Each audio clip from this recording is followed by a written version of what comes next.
Welcome to the Home and Energy Chats webinar series and our episode about designing and retrofitting homes so that they are accessible to people of all ages and abilities, and so that they grow as our needs change. My name is Heather Chandler, and I am the owner and publisher of Green and Healthy Maine Homes. We have a fantastic presentation for you tonight, and I am looking forward to learning together with you. I would like to start by sharing a special thank you to our sponsors, including our spring season sponsor, Senecal Construction Services, now offering net zero ready design build packages in Pownell, conveniently located just minutes from Portland, Freeport, and Brunswick. And a word from our presenting sponsor, Royal River Heat Pumps.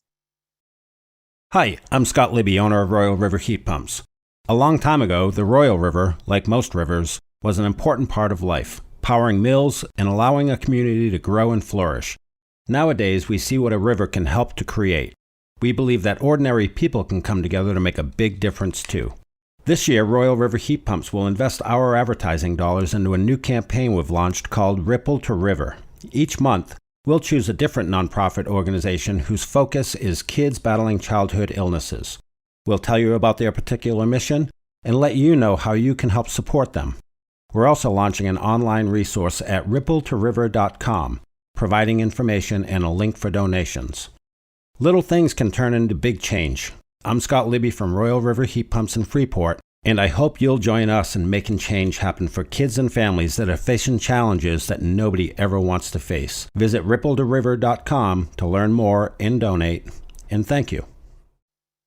All right, thank you to both of our sponsors, and a quick overview of the evening. We will begin with a presentation from each of our panelists and then open it up to time for discussion at the end. So again, we did receive some questions through the registration process, and if you have others, please feel free to add them to the Q&A feature at the bottom of your screen at any time during the presentations, and we will do our best to get to all of them after our speakers. A reminder that the webinar is being recorded and will be uploaded to our website, greenmainehomes.com, in a couple of days. If you registered, we'll be sending out a link for that. Well, obviously, if you're here, you registered. So a plug for Green and Healthy Maine Homes. If you're not familiar with us, we are dedicated to inspiring healthy, efficient, and future-ready Maine homes through a quarterly print magazine, the annual Green Home and Energy Show, which is coming up on April 1st, a month from tomorrow, in South Portland. We have an online business directory, monthly email newsletters, and an active social media presence where we share expert advice to inspire healthy, comfortable, efficient, and sustainable Maine homes. So again, you can learn more at greenmainehomes.com. And now it is my pleasure to introduce our panelists for the evening. John Gordon has been crafting distinctive buildings throughout Maine and beyond since 1982. His body of work includes public schools, university buildings, municipal buildings, performing arts facilities, and homes. John has extensive experience designing houses for people with disabilities. He regularly shares his award-winning projects via books and magazines, seminars, and teaching.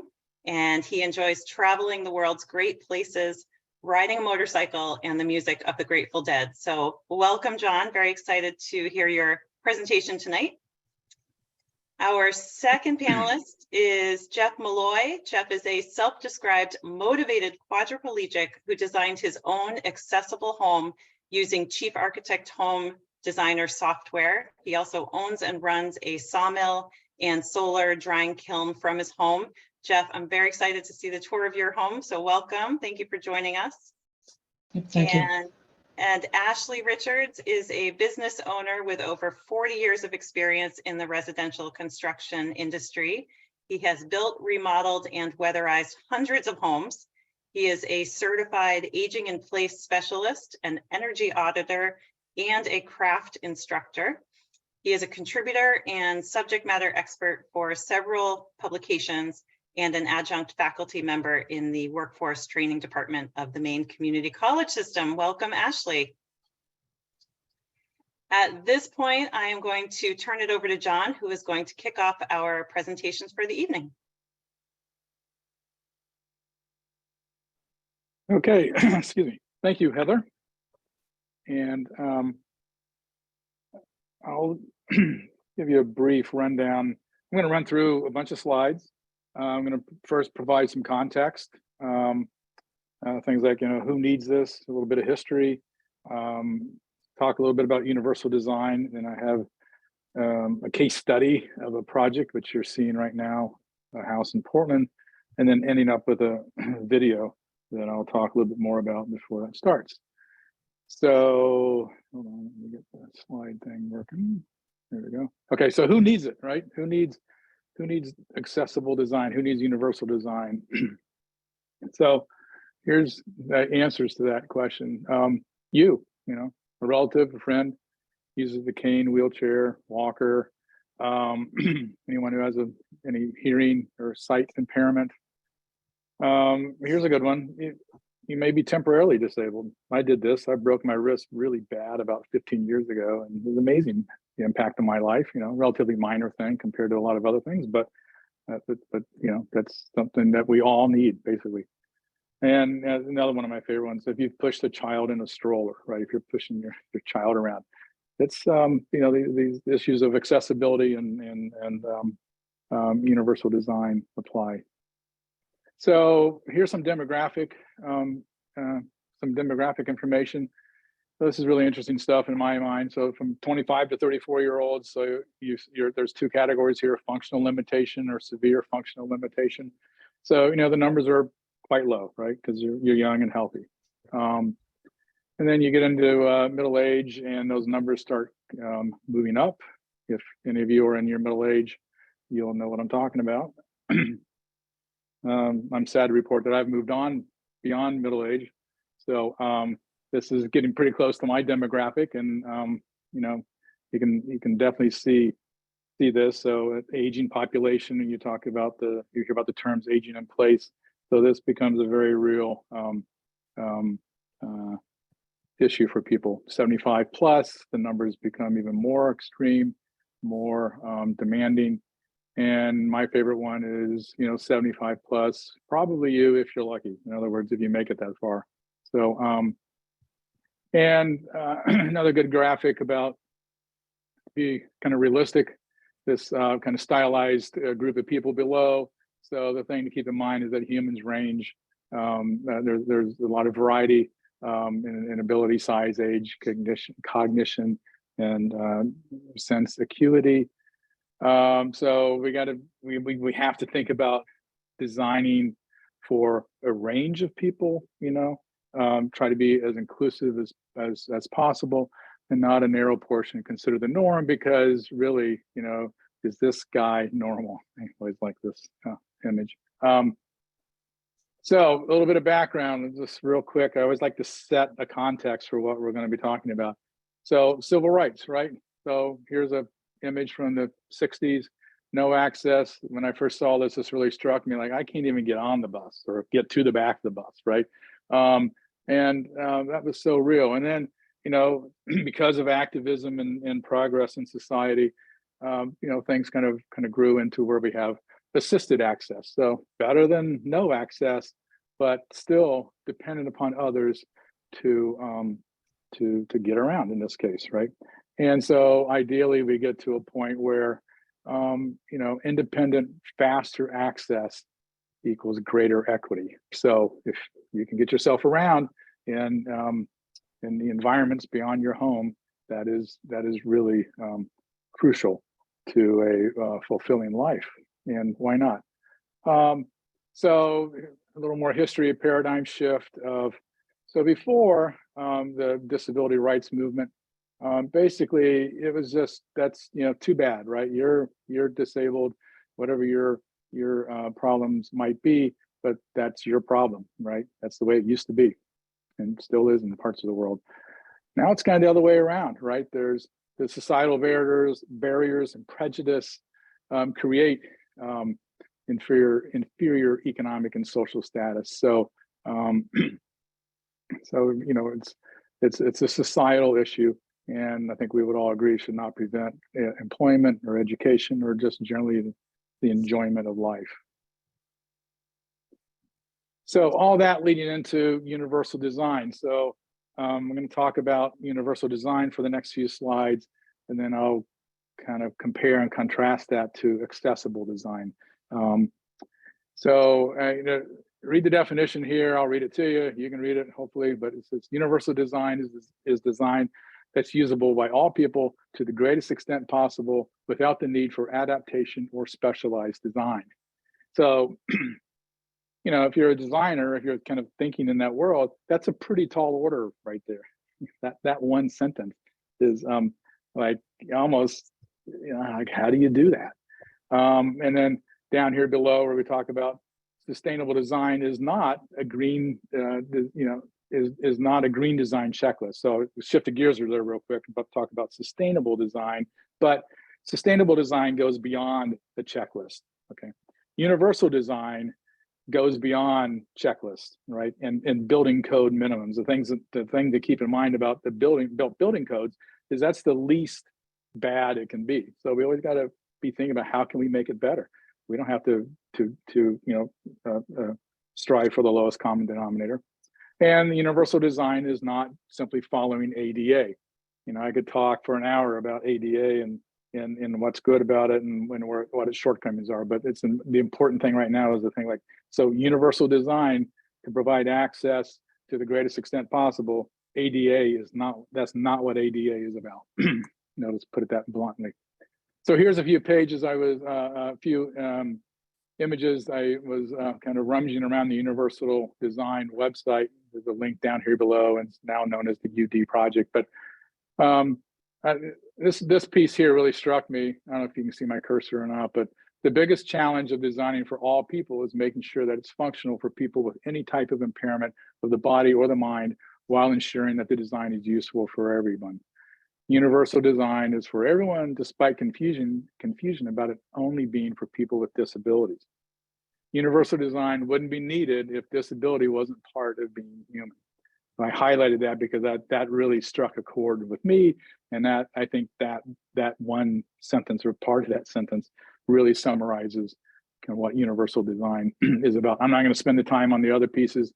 As Heather said, this will be shared later, and so you feel free to read it later or go to the website and you can learn more about it if you're interested. Here's the 7 principles of universal design.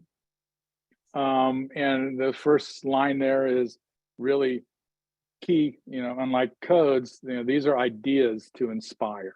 Okay, so equitable use. So, you know, we talk a lot about DEI these days, diversity, equity, and inclusion. So there you go. You know, how do you make it so that to consider diverse abilities? Can everyone operate the window? There's a good example. Can everyone open the door? Can you even get to the door? Flexibility, or as far as being able to use something with either hand, you know, when seated or when standing. Simple and intuitive design elements. Perceptible information. You know, can it be really clear? Like this is what the information is that needs to be known and shared and understood. And tolerance for error is one of my favorites. Like, you know, make it safe, right? Try to think about how you know, different people are going to interpret and experience an environment. Low physical effort. So when you're thinking about design elements, how can you do something that doesn't require bending, reaching, high effort controls? You know, I'll use an ADA example. So there's a height limitation in the ADA, or controls, saying things like a thermostat, right, or a telephone, right, wall-mounted devices. That's 48 inches, right? So, you know, the idea of the ADA, that's the maximum, but you may not. Maybe it should be 42, 43. I have a project right now where we're working through that because we're trying to maximize that mounting height and coordinate that with some architectural interior elements and making sure that all that works. You know, size and space approach. Can everyone get in? This is I think one of the most important things is the ability for people to get into a building. There's a term, visit visitability. Can I get into the building of whatever my mobility impairment may or may not be, so that it's inclusive. Okay, so now I'm going to shift gears. So I just talked for a few minutes about universal design, and now I want to talk about a case study of a house that is a very specific design response for a quadriplegic. So, and just full disclosure, this quadriplegic is my daughter. I think she's on this call, on this webinar. So we went through and designed a house that was a specific response to her needs. And this also had some pretty lofty environmental goals. This house was designed about 10 years ago. So that's my daughter, Jessica, on the right, and that's my grandson, Louis, on the left. He's a lot bigger now, I will tell you that. Real quick, floor plans. Only thing I'll tell you here is it was a conscious decision to make this a 2-story house. That may sound odd. Jessica's a C6, C7 quad. She's in a wheelchair. Why would not be all one floor? Well, the neighborhood in Portland, the lot that she bought and that we built on, was a very small lot. We could have fit a 1-story house and fully meet the program, but it would have consumed nearly all the allowable buildable area, and having some outdoor space was important. So we devised this design to allow for 2nd floor building, which has a wheelchair lift that Jessica can get up to. Of course, her bedroom and bathroom are on the 1st floor. These outdoor spaces, this kind of landscape for living. This is the site plan. So here's the building here. We got a turnaround area in her front yard for her van. So then she can back into the garage, which is underneath here. And what that allows for is ease of access to the house. So I got a series of slides here which shows how that works. Here's the floor plan again on your left, her van with her rollout wheelchair ramp. And so we went to great lengths to make this alignment so that when she backs her van into the garage, because Jessica can drive with hand controls, and she can line up, her ramp goes out. So right, that rolls out.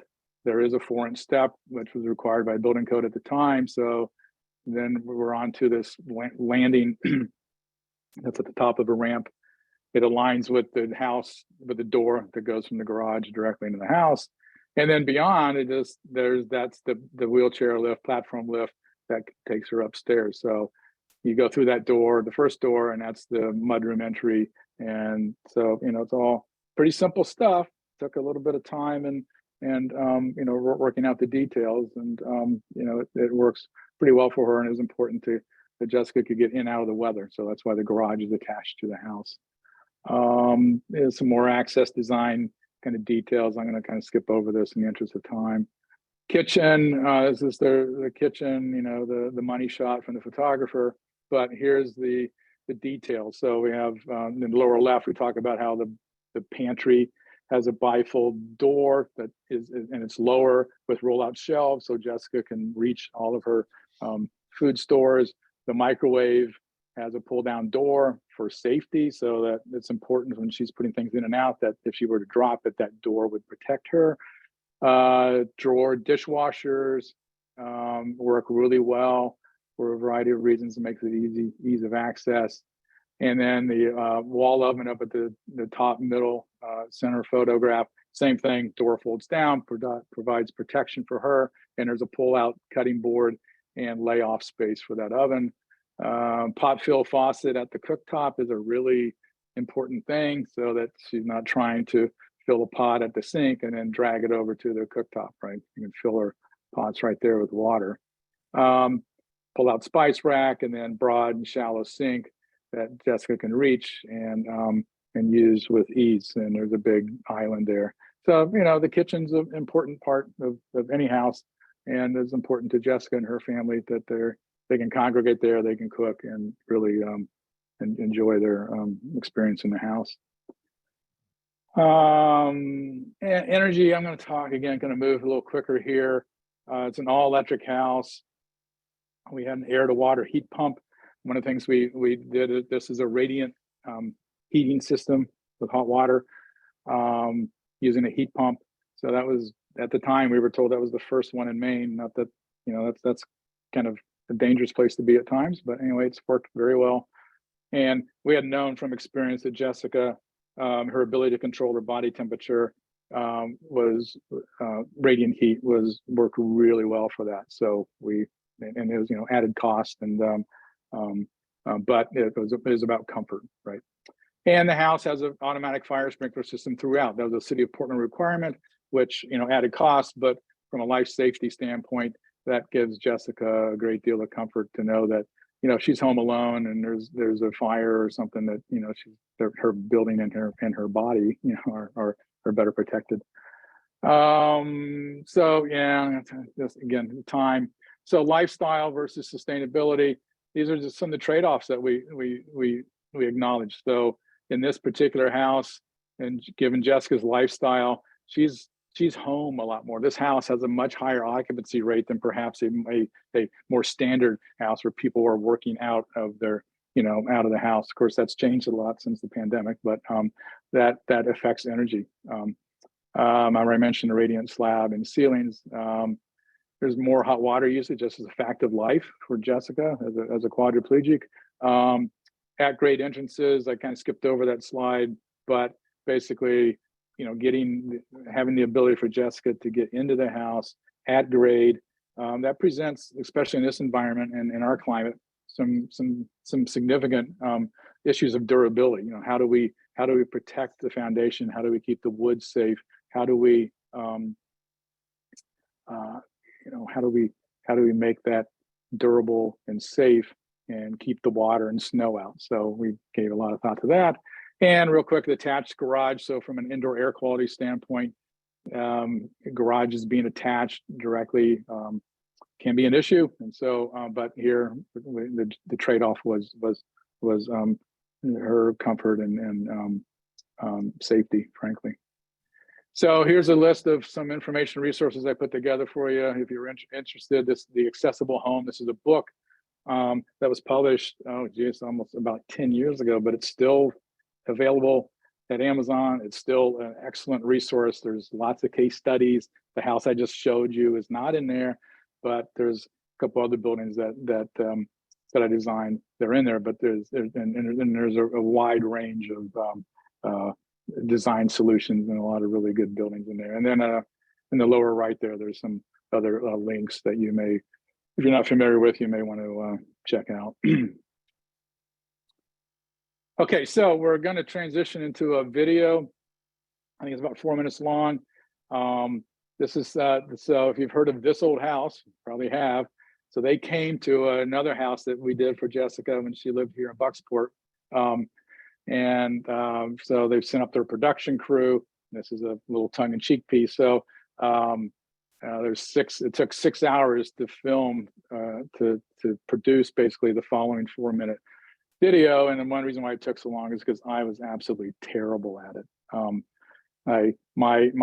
What I learned out of this was, like, in high school, when I was playing football and probably doing other sports, I should have been taking drama.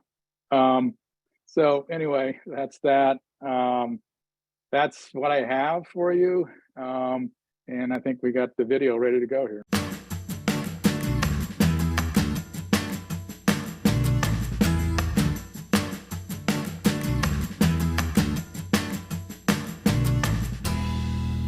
We've been thinking a lot about universal design for our Essex project, and today we're going to see it in action. We're in Bucksport, Maine, visiting Jessica Russell and her dad, John, and they actually designed and built this house so that she could live independently. Good morning.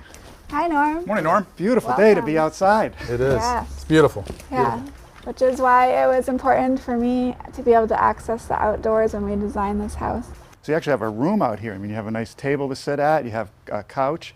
You can actually entertain out here. Absolutely, Exactly. Norm. And as an architect, it was important that we design not only the exterior in an accessible manner, but also the interior, where we have some neat things to show you. All right. One big open space with 3 functions, Norm. A living room, dining, kitchen. It works quite nicely for Jessica and her life in this house. I like to do a lot of cooking and entertaining, so the kitchen was an important piece. We have the stove here, which I can roll right under with plenty of clearance. Touch controls, which are easy for me to access. Great. And the thing we really liked about this cooktop is it's only 2 inches deep, so it fits nicely in the countertop. Then over here with the oven, I have this surface that I pull right out, pull the oven door down. Whatever I'm cooking, I can slide out and onto the surface. And with the door, as it folds down, it provides protection and safety for Jessica for removing hot items from the oven. And then underneath we have lots of storage with deep drawers. I can access everything inside. Right, and the full extension makes it real handy. I'm also able to roll right under the sink. It's an ADA sink. The faucet controls are easy, no knobs. When there's dishes in the sink, I just open the dish drawer and load them right into here. It's also nice that this island is set away and you can look into the rest of the living space and communicate with your guests. It's a nice workable design. Thank you, Norm. Good job. It's also important for me to be able to do my laundry, so I'll show you the laundry room. The washer and dryer are both at my level with handles that are easy for me to pull. Controls all right at my level. I have a great workspace over here to fold laundry. Now I see you've incorporated all the obvious things in your design, like nice big wide doorways and wide hallways. Yeah, in this hallway we widened 2 feet and created a work surface for Jessica. And I'm able to roll right under here and do my work at the computer. It's very smart. The bedroom's a separate space, and Norm, we were able to create a 2-hour firewall to provide safety and security for Jessica in here. And this room also has a fire sprinkler system. And my bathroom's all set up for me too. There's a nice big roll-in shower with plenty of space to maneuver, a roll-under sink with an offset drain pipe, so I'm able to roll right under here. Easy sink faucet controls, and the lip extends out beyond the counter. You know, there are more and more products out there that actually fit these needs. You know, for me, it's amazing to see how both of you have adapted the principles of universal design for you. Yeah, Norm, we did a lot of research, we did mock-ups, we were able to really study the solution for this house. And it's been extremely liberating living in this house and being able to live more independently. Right. Well, thank you so much for allowing us to come into your beautiful home. I love it. Thank you, Norm.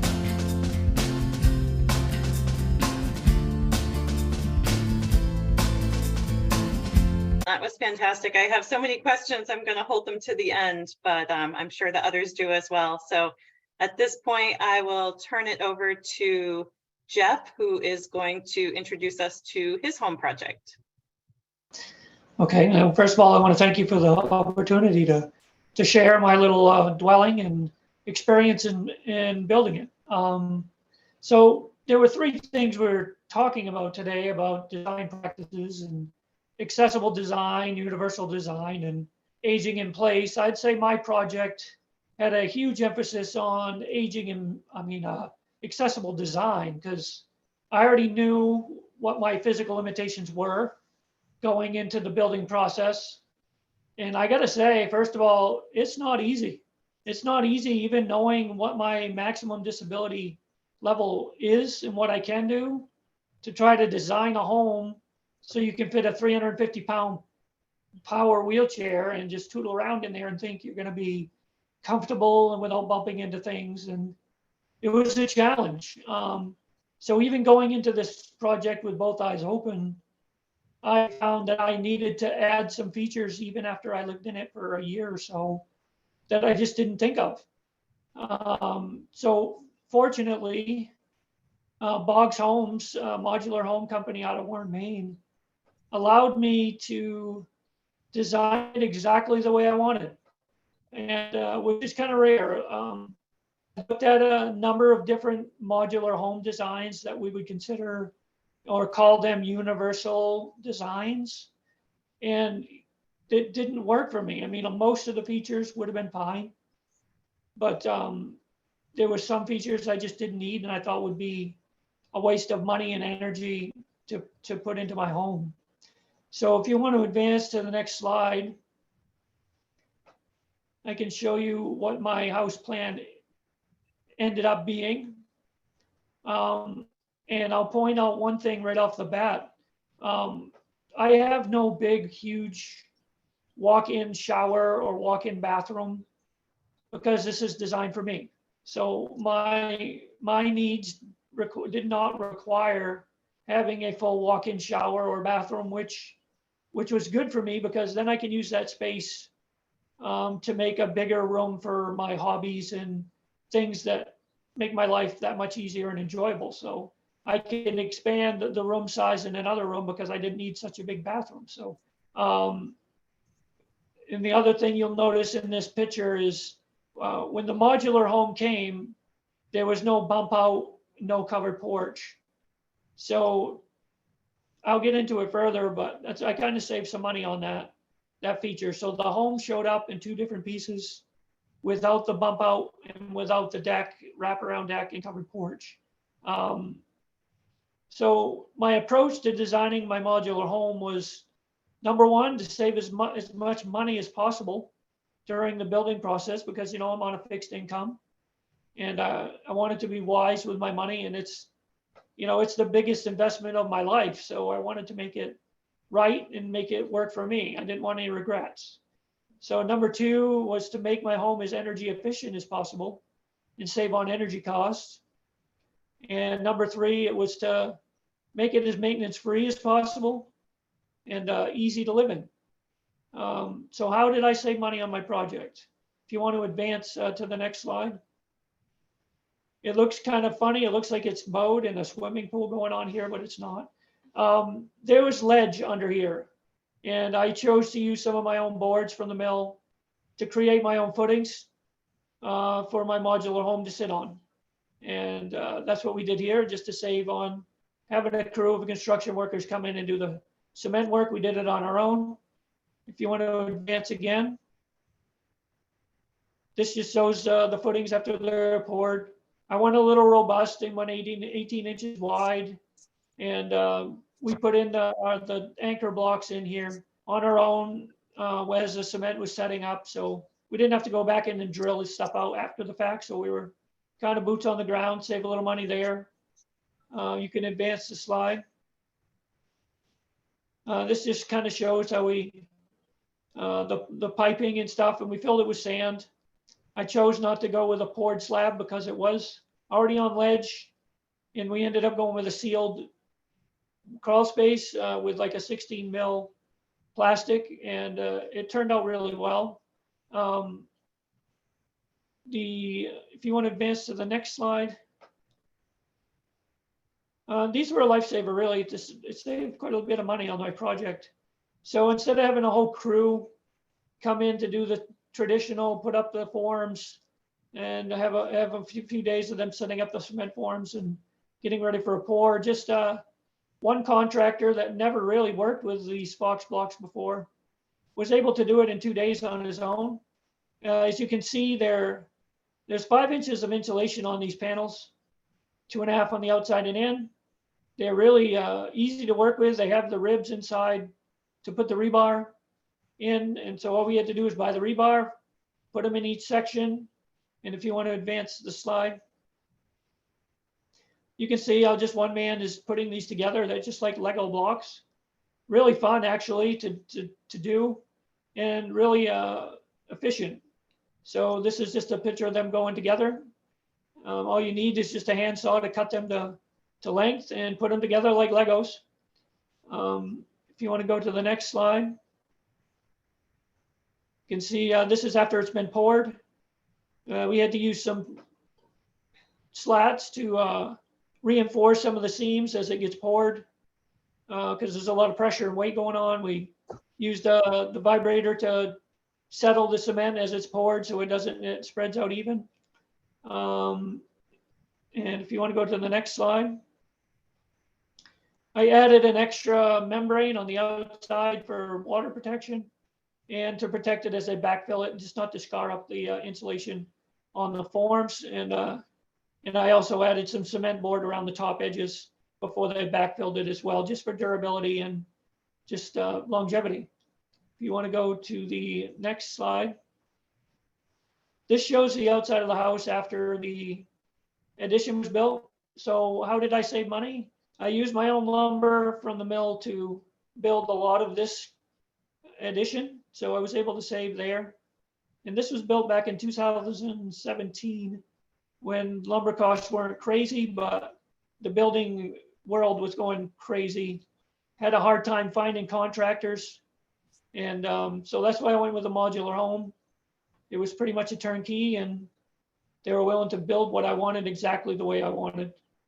And in this picture, you can see that the sun is shining marvelously on the side here, and it's angled in such a way so on the coldest days of the winter, I get the strongest sun penetration in my windows, and I can sit in the bump out and just literally get a sunburn in January. So it's wonderful.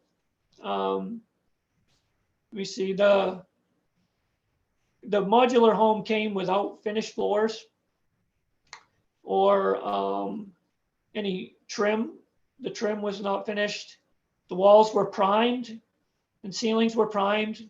I had them finish the bathrooms, but there was another way I could save money because I had my own wood, so I was able to put up my oak trim, which I never would have bought at a box store because it would have been so expensive, but I was able to put up my own trim and take my time shopping for, a good quality industrial laminate floor. If you want to advance to the next slide. It shows the laminate floor. It looks really great. I like it. And then to get to my second point, how did I make my home as energy efficient as possible?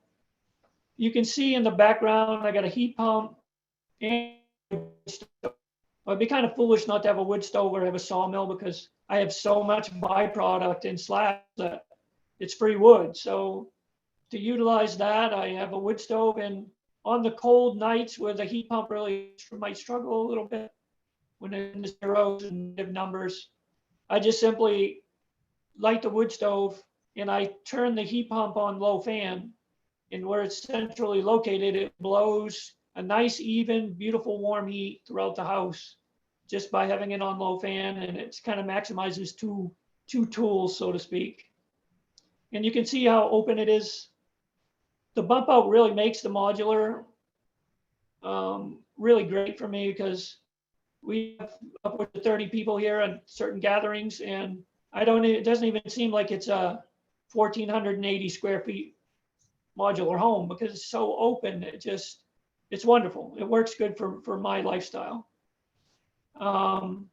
So Mike Maines was a big help to me when it came to designing the home. I could bounce some ideas off him, and he just helps people get their old farmhouses up to speed, helps them put in really energy efficient windows or make changes that just make it more energy efficient. And he gave me some advice on my home, and the heat pump was one of them.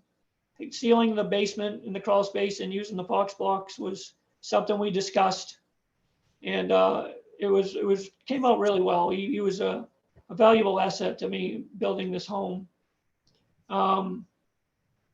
So I made sure to have plenty of insulation, and the modular home companies have come a long ways.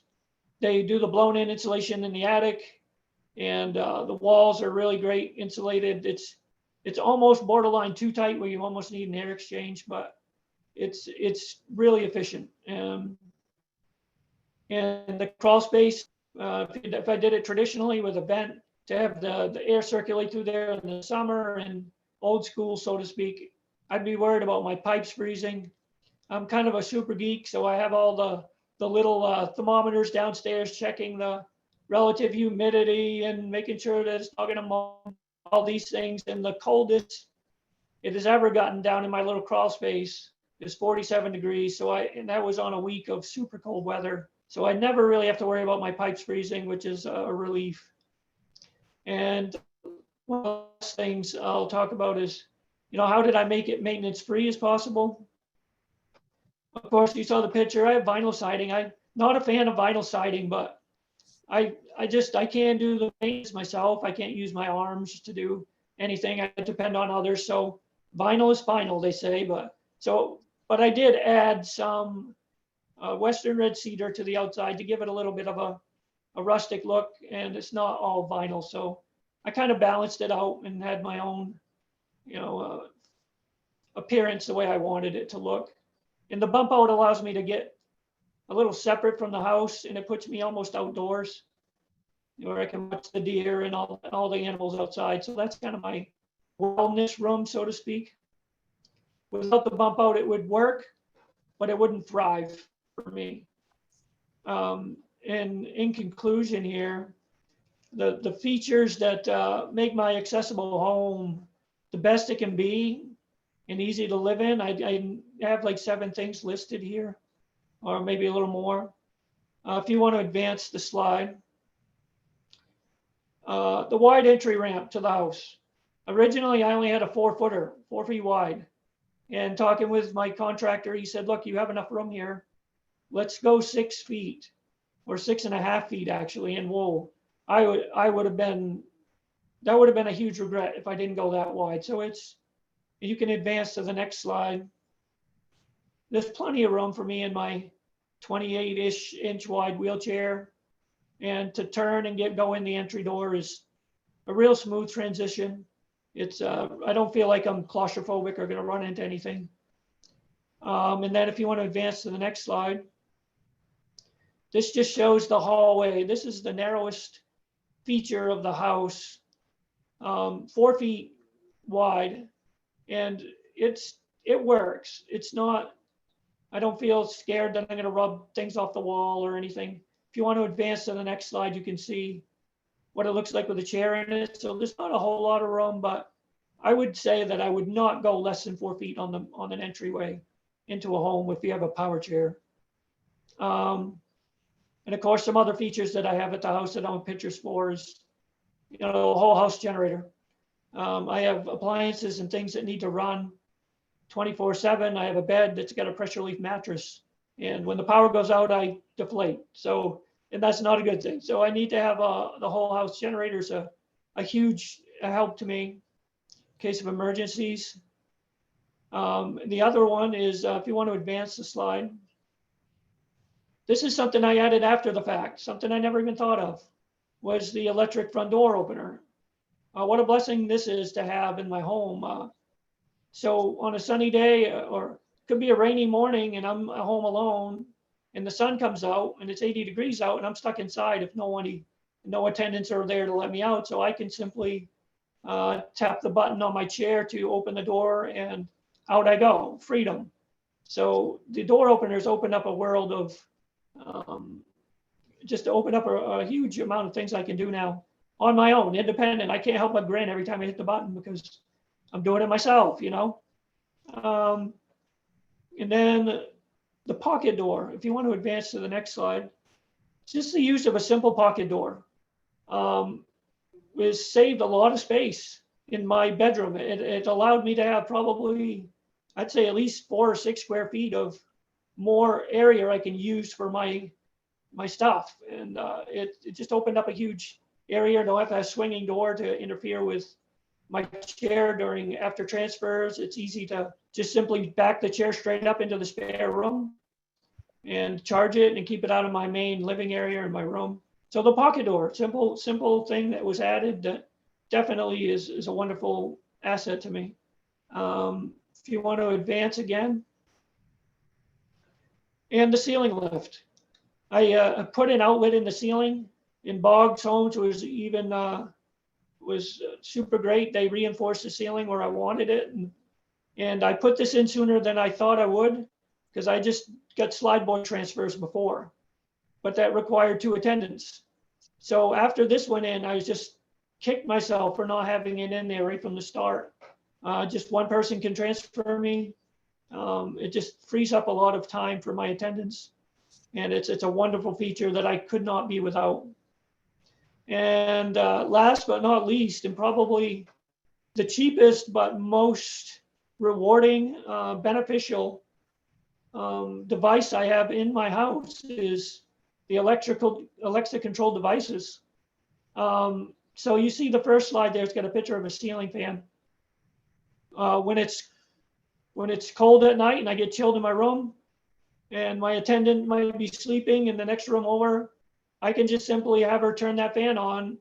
I don't have to interrupt anybody. I turn that on, and within 10 minutes, the wood stove heat from that room makes my room very comfortable and warm. I don't have to bug anybody, and that works wonderful.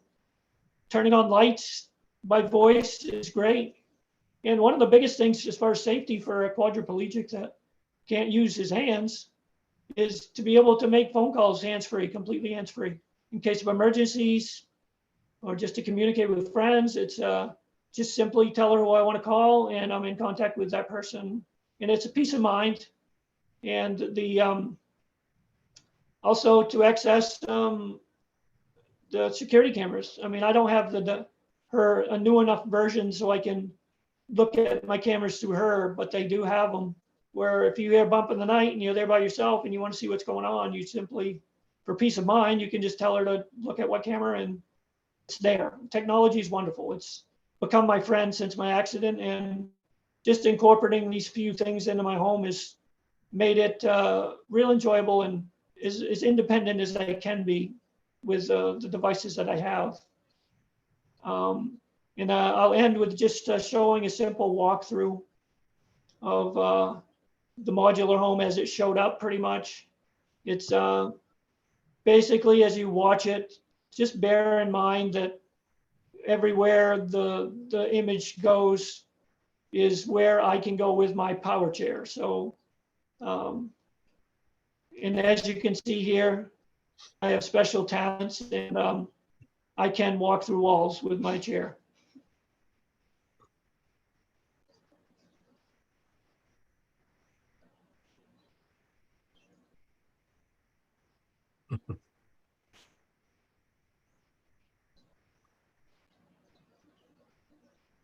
So I understand there's no furniture to maneuver around and all that, but you can clearly see once you're in this room, the lighting is great. It feels like you're outside. And then the open space. I can't cook myself, but I'm able to travel around the island with the wheelchair so I can be part of the cooking stuff that goes on and just feel close and personal with what's going on in my activities within my home.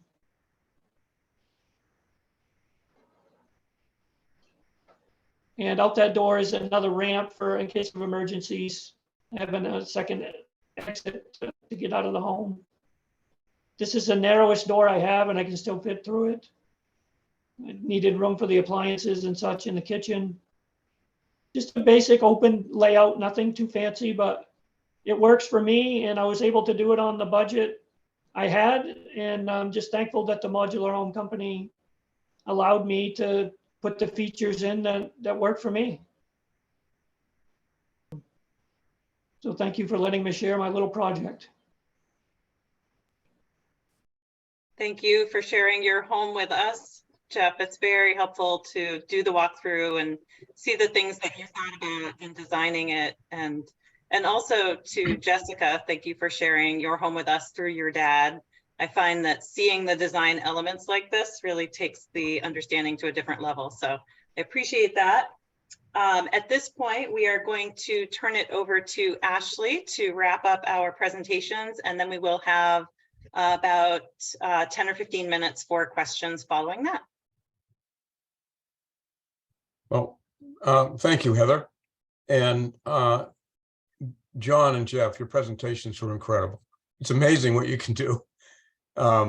Anyway, aging in place. So my presentation is really about people. You're living in your home now and you want to continue to live there. So what are the things that you have to focus on to make sure that the house works for you as you age?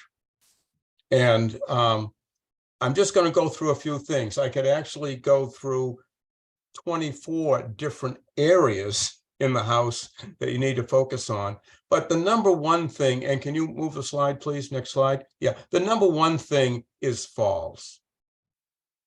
In any house, falls, and the older you get, the falls are going to prevent you from maybe continuing to live in your home. So just a few basic things. And many of you are probably in your home right now watching this. So you can look around, you can visualize that home that you've lived in for years, and those areas that you may want to think about doing some special things to so you don't fall. For example, stairs, If you live in a 2-story house, it could be a cape or a 2-story colonial. Maybe it's a split level. You have stairs and you need the handrail. And in many instances, particularly those basement stairs where the washer and dryer are, down in the dungeon, you have to really think about, is this rail adequate? Do I need to add a rail on both sides so you don't slip and fall? Another area is the steps into your home. It's usually from the garage. It's one step up to get into the house. You park the car, you have the groceries in hand. Now you need to get up into the house. Maybe that door is locked. But what you should be doing or can do right there is install a grab bar. These are accessible at any one of the lumber yards. Easy to install. Now you've got something to hold on to while you're stepping up into the house. Another item is area rugs. I have a dear friend who lives in Massachusetts who insisted on keeping that area rug in the kitchen. That's the rug that her mother handmade. Well, she slipped on it one night and did a face plant. Her sister called me the next morning and said, Joyce is paralyzed. Simple little thing. Here's a woman who was in her early 60s. She's now in a wheelchair. She's finally can move her arms, but things like that happen if you're not paying attention. You have to look at all of these things in your home and see where the potential hazards are. Here's another thing, typical thing in a kitchen. We've got to get some stuff off the top shelf. Let's just grab that chair from the dining room or the kitchen. We'll stand on that. And the next thing you know, the chair tips over and now you're hurt. Buy one of those folding ladders with a solid base and wide steps, something that's safe. Next slide. The other thing is, the other way to minimize falls is 3-way light switches. You're in the living room, you turn the lights off. Now you've got to walk through the living room to get to the stairs to go up to bed, and it's dark. I have one chair that's in my way and I curse it every night. Okay, I don't know how many times I've stubbed my toe on it, and so I need to move that chair. Things like that happen, and you know it in your house. Another thing is a grab bar to assist in stepping in and out of the bathtub. How many of you have had to grab the shower curtain? You were slipping and falling and you grab the shower curtain. All you need to do is install a grab bar right where you're going to turn the faucets off, turn the shower off. You can hold onto the grab bar and step out of the shower, and make sure if you step on a rug, it has a bottom that's not going to slip and slide on you. Another thing is, simple thing is having your kitchen and bath fans on timers. So you don't have to go back in there. Particularly in a bathroom, there's a lot of moisture. So you want to make sure that you're focusing on something like that. And, like the 3-way light switches, put it on a timer. Very easy. Next slide. Okay, here's an example of a ramp.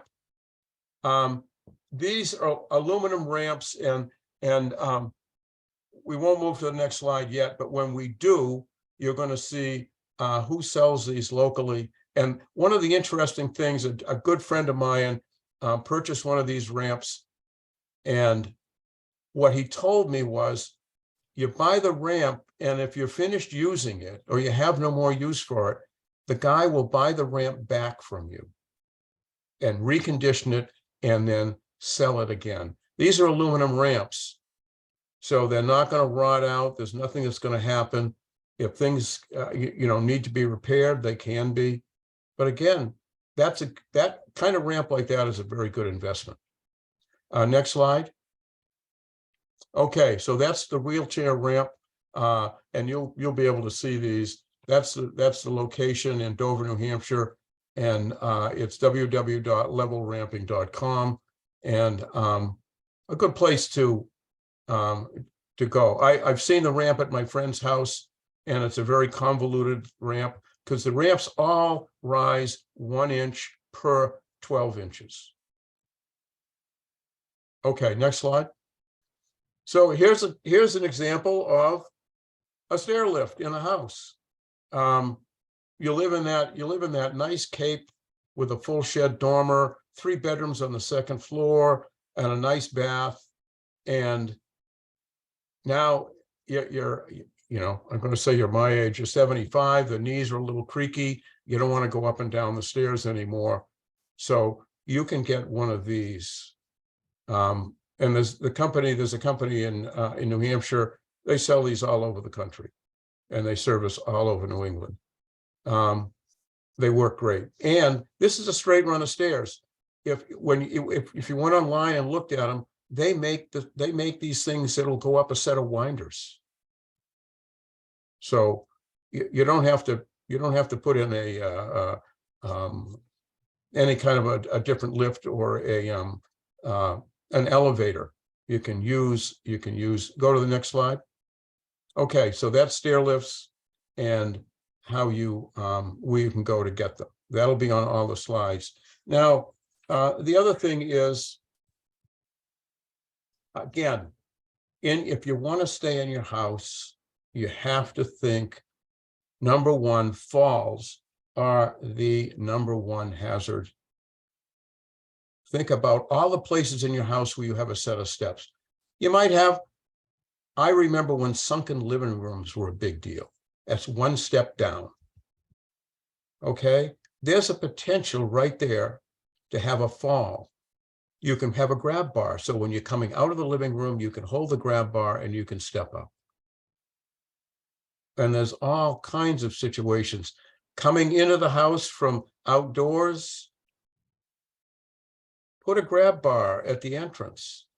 Often you've got bags of groceries in your hand, and you can picture this. Now you've got to get the storm door open, you've got to unlock the door, and you got to get in the house.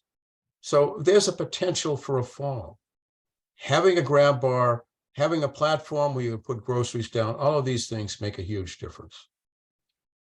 And I think, is there another slide? I'm not sure. Oh, good. Okay, so options. Another thing is, if you're living in a 2-story house now and you're saying, going up and down the stairs is really a hassle. I have been in many situations where you can add an addition to the house that is the primary bedroom. Nice large bedroom, closets, and a full bath. So now you can live on 1 floor, and you've still got that 2nd floor with those 3 bedrooms. So when the kids, in my case, 3 kids and 5 grandkids come to visit, they've got a place to stay. And I can live on the 1st floor. And I know many of you have those situations. You love the house. There's opportunities to make changes to your home that will suit you as you age. It's better to do it now before you take that fall, and now you're in a wheelchair or a walker. Or maybe the next step is the nursing home. Tremendous opportunities. Okay, that's all that I have, and look forward to your questions. Thank you. Thank you, Ashley. That was really helpful and a nice compliment to our first 2 presenters. I have one question. I know, John, you really dove into universal design, and Jeff, you mentioned also accessible design. How would you what's the difference between those 2 terms?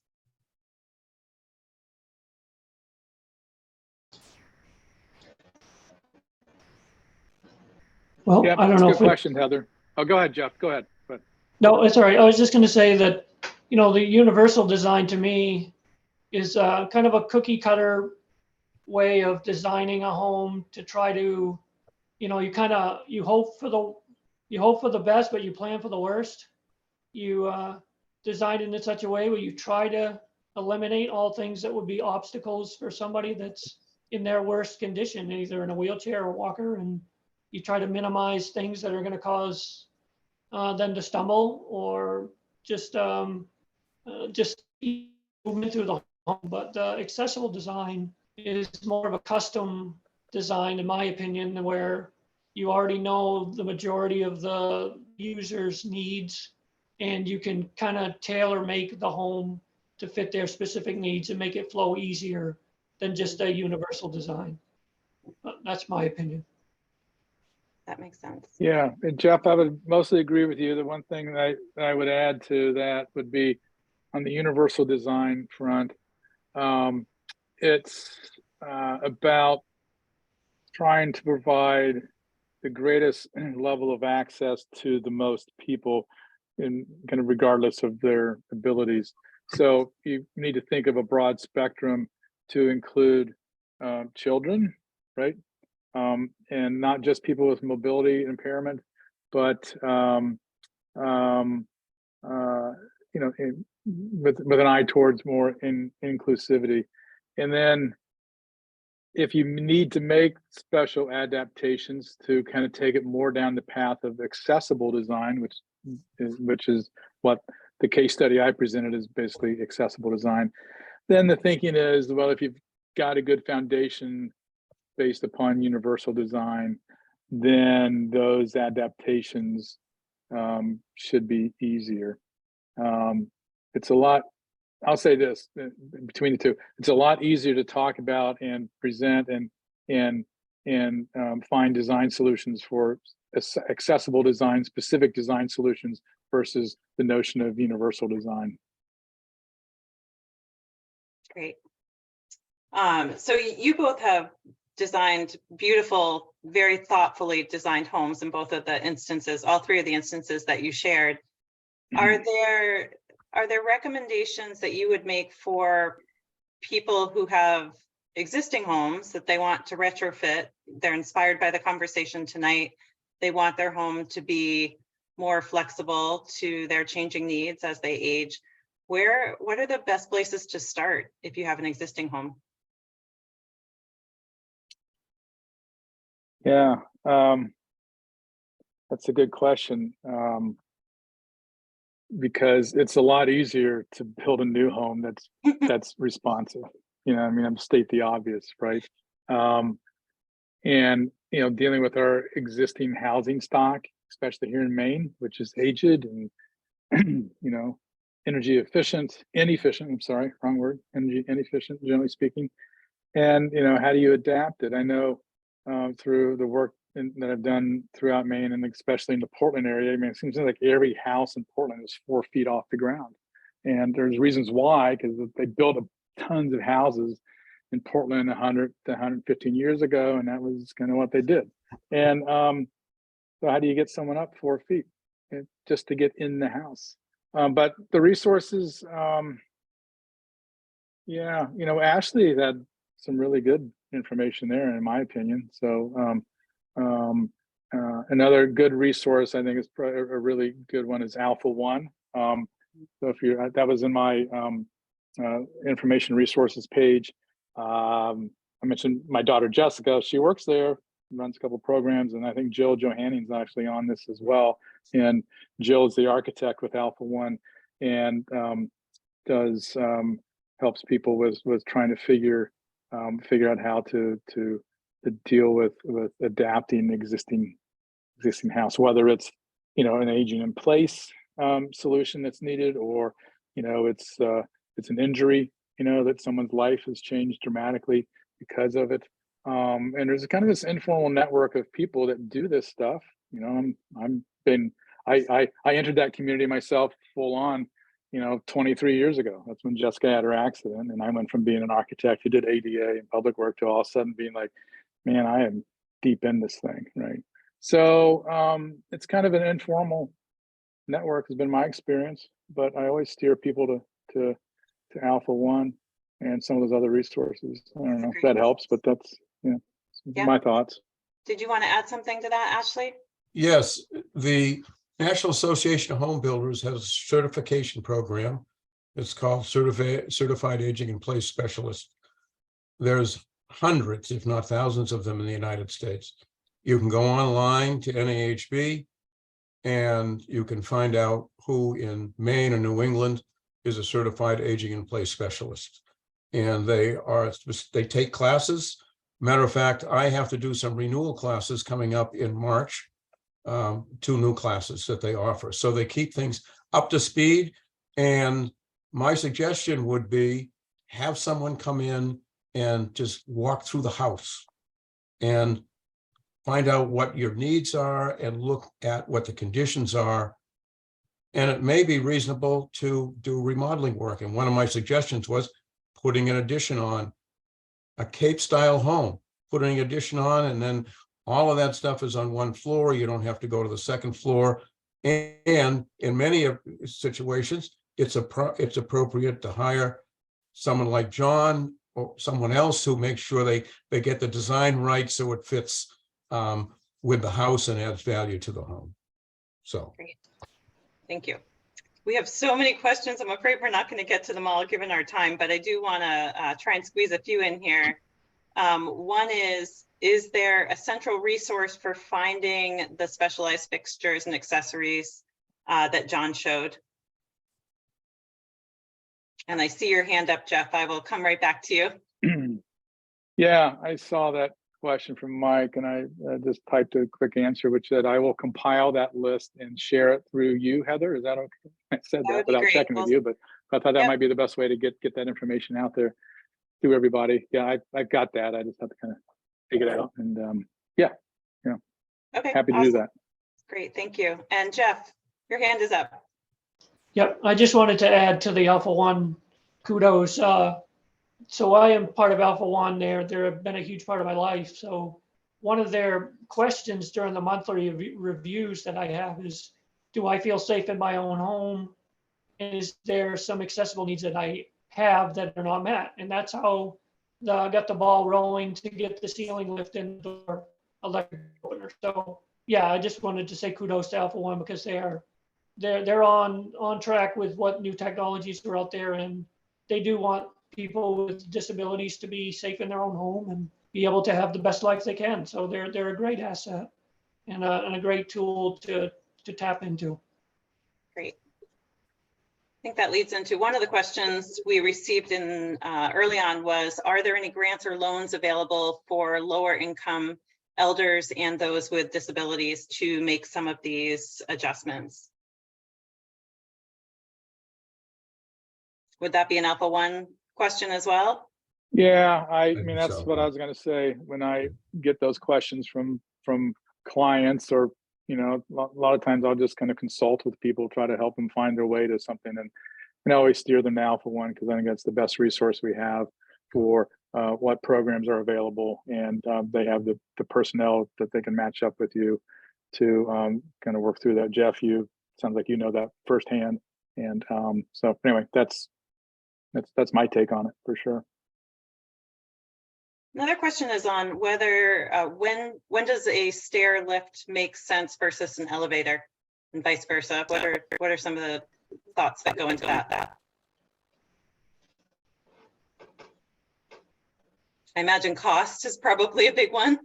Yeah, that's what I was going to say. Cost is it's a huge part. I mean, if you're on a budget, that's for sure. Yeah. The other thing is, if you're looking to put an elevator into an existing home, that can be a challenge because you're going to lose space somewhere. It's may not be practical. Yeah, I don't have any direct experience with stair lifts, but on the idea of an elevator, Ashley's right. In an existing home, and oftentimes ends up being an addition, like an appendage, if you can figure out how to make the internal pieces work. As I mentioned in my case study, Jessica's house, I've done this a few times where we actually use a wheelchair lift that will go the full height. The positive part of that is it's a lot cheaper than an elevator. The downside is it's kind of slow. So it's not something that you want to use on a regular basis. In Jessica's house, that worked for her because her life is mostly on the first floor, but she can still get up to the second floor. So that's, the elevators, I've done a few. very expensive. It's a technical, it's a piece of equipment that will break down, as will a wheelchair lift. So you have to think about, what does that mean? And if you don't have a whole house generator, might you get stuck on a floor but the power goes out that you can't get down. So there's all these, elements you have to think about. But yeah, it's mostly money. Yeah, makes sense. Somebody did share another resource. Harpswell Aging at Home has a home repairs team to help Harpswell neighbors. So if you happen to live in that area, they are available. Question about door size. What size do you think interior doors should be? ADA says 32 inches. Mike Means asked the question. He said he tries to do 36 whenever possible, but they don't always fit well, even on new construction. Any thoughts on that? Yeah, my experience is always try to make sure there's an accessible route into and through the house and to the primary bedroom, where if there's a wheelchair involved, where that person would be using it, and then make sure you can get not only into the bedroom, but how do you get to the bathroom, and how's that whole route work? Is there a lift involved, like what Jeff showed? How do you make that path from the bed into the bathing area, toilet area? So yeah, my default is on a new design, it's easier to work through, but is to make sure that I have 36-inch doors. Like Jeff said, right, Jeff, you said your wheelchair is like 28-inch wheelbase or whatever width, and I think it's pretty much the same. Jessica is the widest. Yep, 28 inches. And yeah, right. So that will work. Yeah. Yeah. Yeah. But you want to have. Yeah. Right. Because you got to remember, the door swings. If it only swings 90 degrees, then the door sticks into that 36, so that takes you down to 34. Maybe there's a doorknob or a door lever probably, which sticks out a little bit more. So there's something else to get stuck on or hit, bump, your arm. So yeah, 36. You can go down to 34-inch door and get a 32-inch opening. But a similar consideration is the 5-foot circle turning radius, right? So we go through these designs, and that's an ADA kind of thing. But your wheelchair is always like measure. Like Jeff, you can probably turn on a much less of a 5-foot circle, I'm guessing, just based upon my experience. But doesn't mean you have to do it that way. The 60-inch turning radius is makes for some comfort. We don't always have to design to those minimums. And I don't think anybody would regret having too big of a door if you are in a wheelchair, honestly. Yeah, no regrets. Go big or go home, I say. Yep.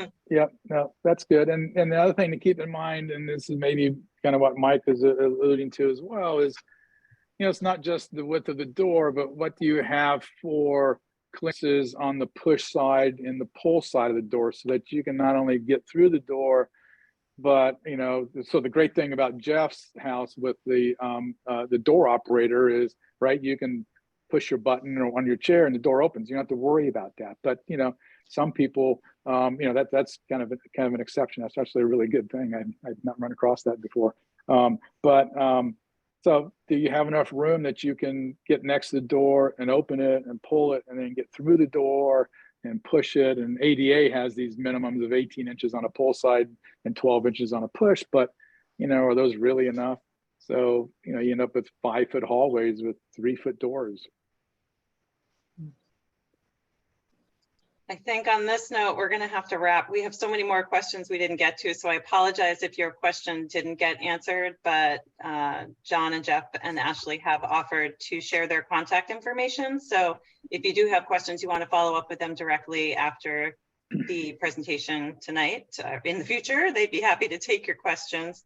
We will compile some of the resources that were shared tonight as well and include them in the email that we send as a follow-up. So I would like to thank you all for joining us. Thank you once again to all of our panelists, John, Jeff, and Ashley, for sharing so much helpful information for In particular, Jeff and Jessica, for welcoming us into your homes and showing how some of these design principles work for you at home. That was really helpful to see.